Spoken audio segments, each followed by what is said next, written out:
ومن سيئات أعمالنا ومن يهده الله فلا مضل له ومن يضلل فلا هادي له وأشهد أن لا إله إلا الله وحده لا شريك له وأشهد أن محمدا عبده ورسوله. يا أيها الذين آمنوا اتقوا الله حق تقاته ولا تموتن إلا وأنتم مسلمون. الله أكبر الله أكبر، لا إله إلا الله، والله أكبر الله أكبر، ولله الحمد.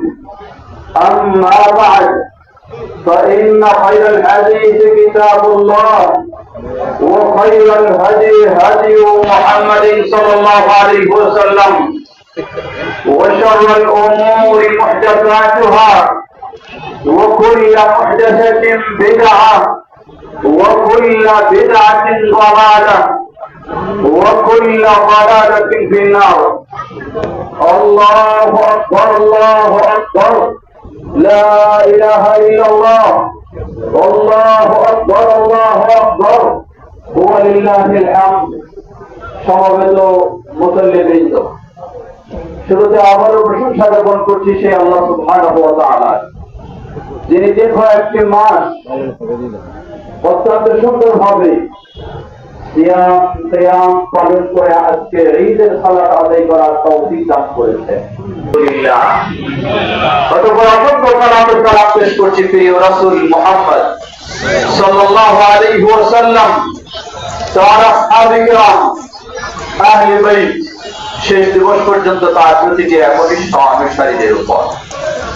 আল্লাহু আকবার আল্লাহু আকবার, লা ইলাহা ইল্লাল্লাহ, ওয়াল্লাহু আকবার আল্লাহু আকবার, ওয়ালিল্লাহিল হামদ।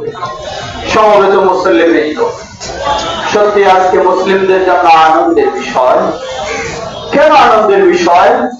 কারণ তারা দীর্ঘ একটি মাস তৃপ্তি সহকারে প্রশান্তির সাথে আল্লাহর ইবাদত করার সুযোগ লাভ করেছে, আল্লাহর কাছে নিজের জীবনের অপরাধগুলির ক্ষমা চাওয়ার সুযোগ লাভ করেছে। সেই কারণে আজকে মুসলিমেরা আনন্দিত।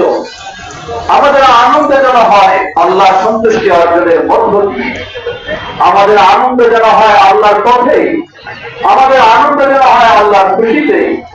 আল্লাহ আমাদের